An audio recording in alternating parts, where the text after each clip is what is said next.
G'day, I'm Clive and welcome back at the Armadale Reptile Centre with our mate Lucy. No, hi. Hi, how you going? How is everyone?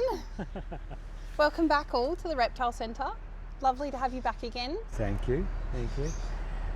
Today we're looking at the Shinglebacks, and in WA known as the Bobtail. and only in WA. Yes. They're known different names throughout Australia and different. On the east coast they call them sleepy lizards, pinecone lizards. They're the two that come to mind. And then for some reason in WA we're like, nah, we'll call them something different, and we call them bobtails, and that's just how they're known over here. Yeah, I like bobtails. Yeah, it's very indicative of what they look like. So yeah, it's more like a mate, isn't it? Yeah. Bobtail, come here. The Shingleback side of it came because someone would have looked at it and been like, well, these look like roofing shingles, and then that's where the name came from. But I guess nowadays shingles aren't used in the same way as they used to be back in, whenever they were described. So that name doesn't hold as much weight as I guess it used to. Yeah, just basic and boring moves we've got now. Exactly. Yeah. So now it's bobtail because fat tail, fat head. It's the same. Looks the same. Yeah. You don't know whether they're coming or going. Exactly. Yeah. Exactly. And that is the big point to them, is that predators would be confused which one's the head, which one's the tail. Hopefully they'd then end up going for the tail, and the bobtail can do its very classic turn around, open its mouth out wide, flatten its big blue tongue, and do its blah sort of scare tactic, and hopefully the predator would run away and decide not to eat it for dinner. So you mentioned the blue tongue there. Yes. Everybody call them blue tongues, but they're not blue tongues, yes. are they? No, it was a very silly way of naming them. So there's a family group called the blue tongue skinks, and within that family group they named one species a blue tongue skink as well. So you have your eastern, northern, western blue tongues sort of thing, but there's a number of skinks with blue tongues, but they aren't the described species, the blue tongue skink. So I understand it's confusing, and whoever described it like that probably didn't think that far ahead that there was going to be lots more within that same family group described differently. But you are correct in calling them a blue tongue, as in they're part of the blue tongue skink family, just not the blue tongue skink species. Yeah.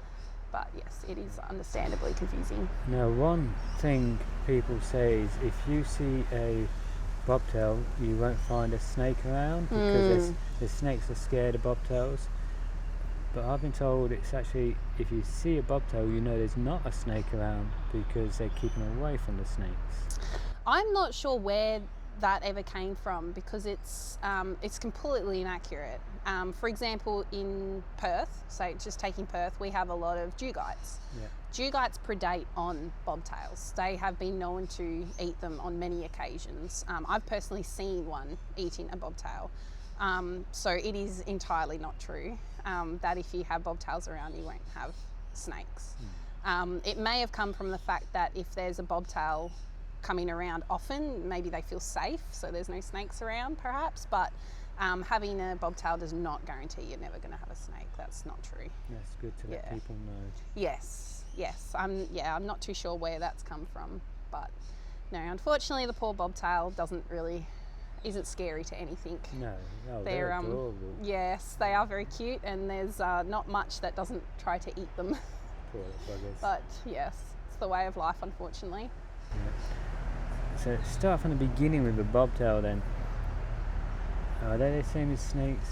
They are hatched, or are they born live?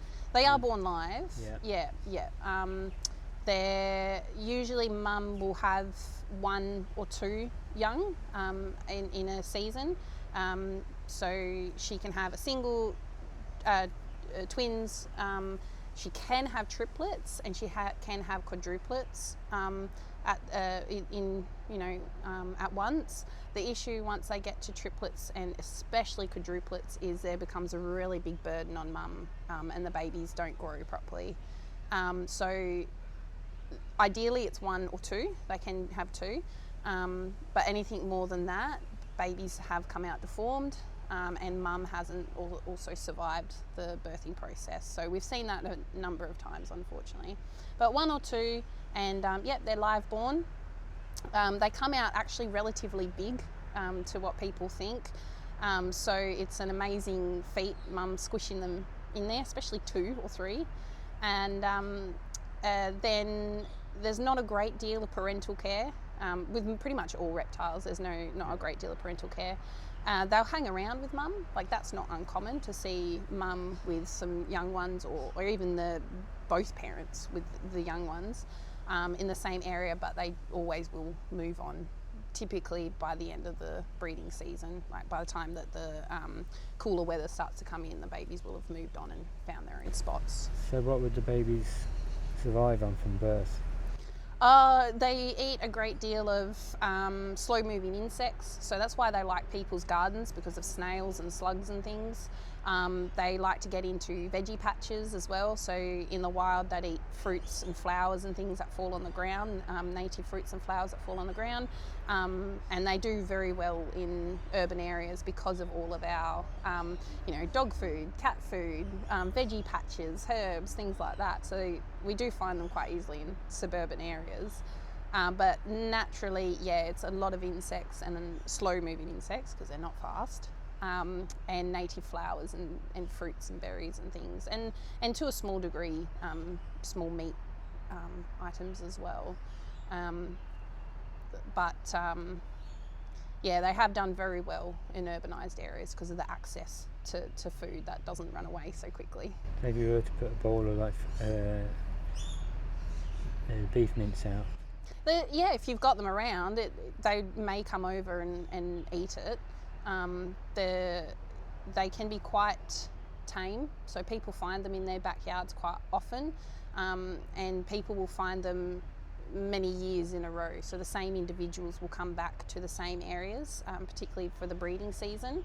And if that does happen to anyone, then they should feel very privileged, because they obviously have a very safe environment that these animals feel they can come back every year in the most vulnerable time, which is breeding time. If you see the same bobtail multiple times, you should feel very lucky that they're coming back. So what could people do then in that situation? Well, unfortunately, the 2 biggest issues with the urbanisation facing the bobtails is, one is car strikes. The sleepy lizard side of things comes into effect there because they aren't fast. They're very, very slow, and they tend to be very big bluffers, so they won't run away as such as kind of stand up and fight this big car barreling towards them. So car strikes, unfortunately, is quite common, particularly in summer when they're on the move. And dog attacks is another one that we see quite often, which is unfortunate because they come into people's yards where rightfully so, their dogs are contained, and then the 2 meet and they don't always end well. So they're the 2 big factors to look out for. In terms of car accidents or car strikes, it's just like anything else. You have to just be aware that they're going to be around, be looking on the sides of the roads and things like that. And if they are there, you can get out and you can move them off the road. I use like a towel or a jacket or something like that to just basically, I call it burrito them. So just put it around them and pick them up like a little burrito, and then just shift them off to the side of the road.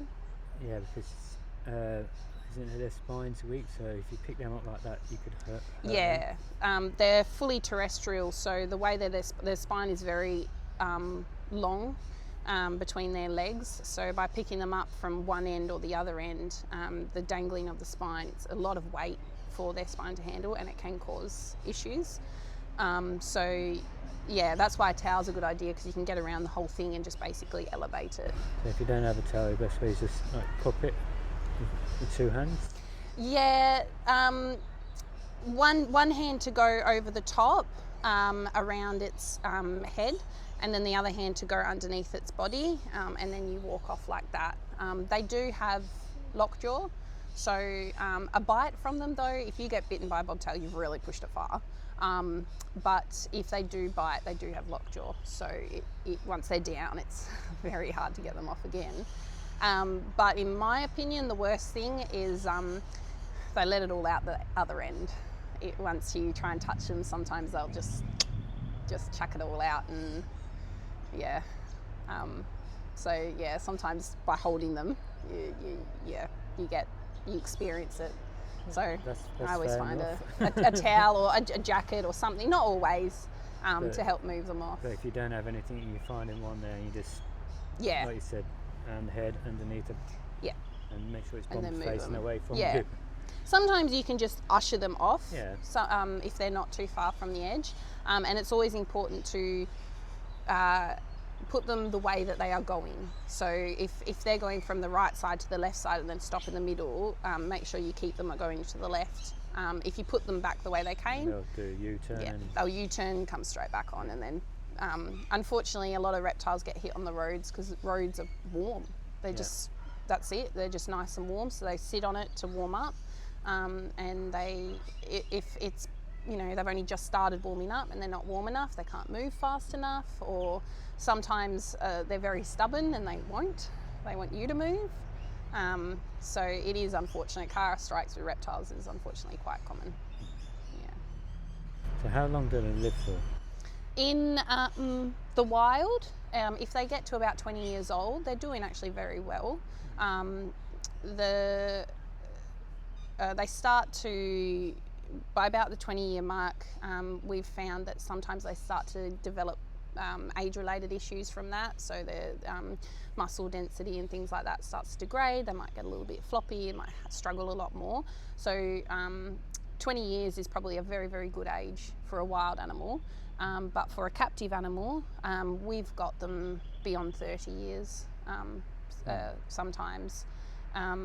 But once they reach maturity and adulthood, it's very, very difficult to tell how old they are from them. So we have a lot here at the centre that we could not tell you how old they are. And then it's only, you know, after the years we start to see little indications that might indicate that maybe they're starting to really advance in age and difficulties they might be having. Yeah. Is there anything else people should really know about them? Because I know we've got 3 down there. Yes, so they are found all across Australia.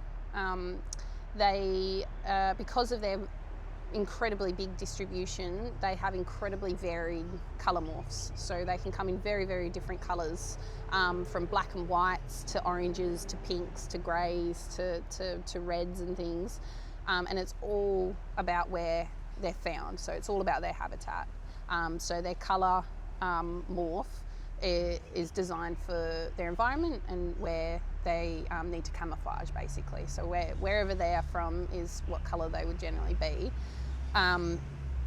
That's for the wild ones. There's been a lot of captive breeding of bobtails, so there's a few colour morphs that have popped up that are a bit strange, and it does get hard to tell where they may have originated from after they've been bred so many times.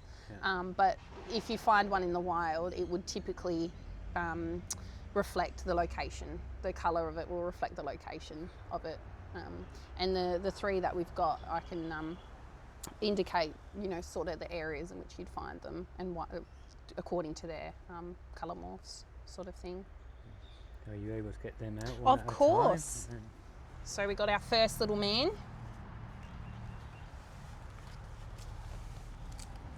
So he's a very kind of generic looking little dude, very plain, very average.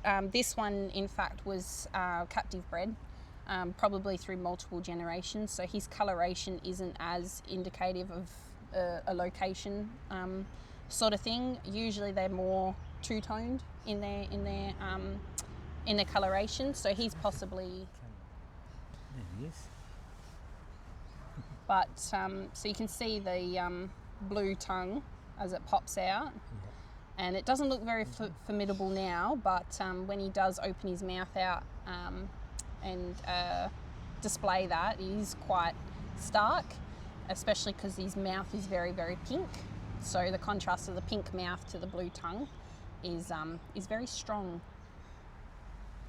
So he's actually a relatively average-sized individual. He's not massive. He's not particularly small. What's that, about 30 centimetres? Yeah, roughly. 12 inches. And he's a surrendered pair. So as far as we can tell, our best guess is he's around the 8 to 10 years old mark. But like I said, it's very hard to tell their age. For a lot of our animals here at the centre, they are surrenders, so we can only go off what we're told by people, sort of thing. So he's a generic little man, pretty average looking little man. Oh, he's not average, he's beautiful. Yeah, he is pretty cool. Yeah. But we do start to get into some stronger colorations.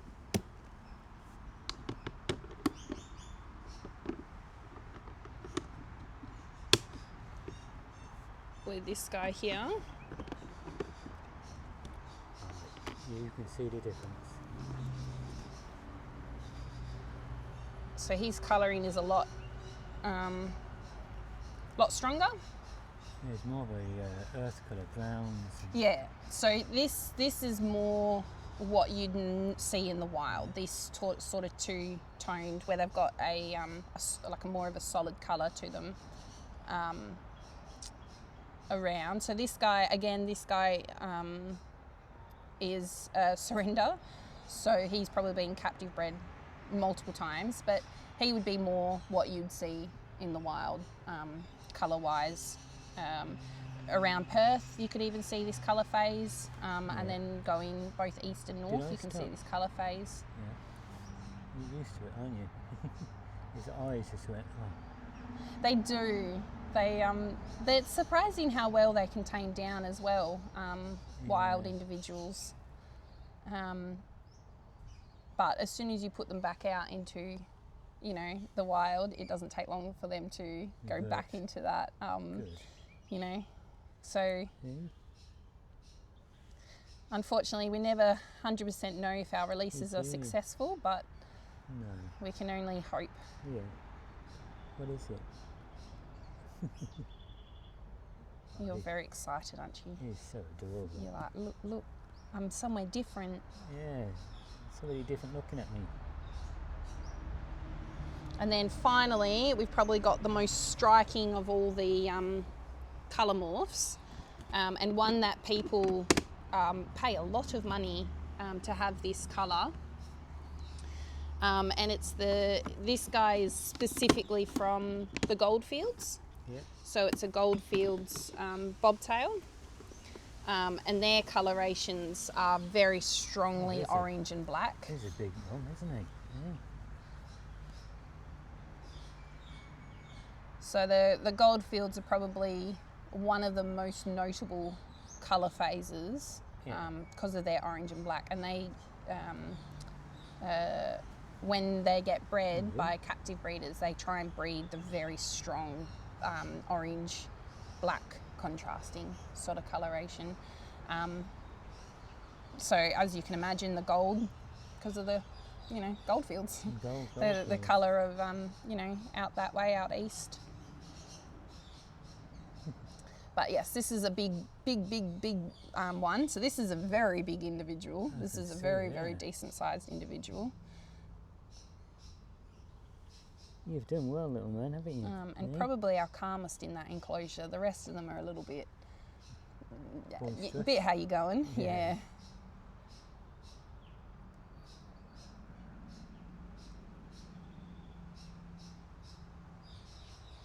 But they really are like puppy dogs in a sense. Yeah.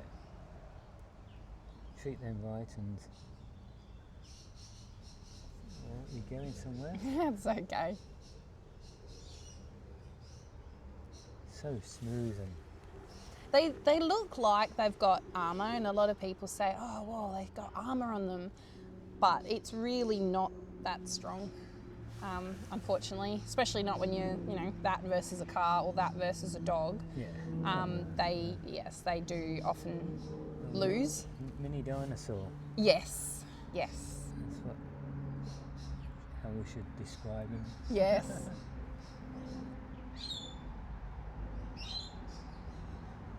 These are fantastic. We like to explore, don't we?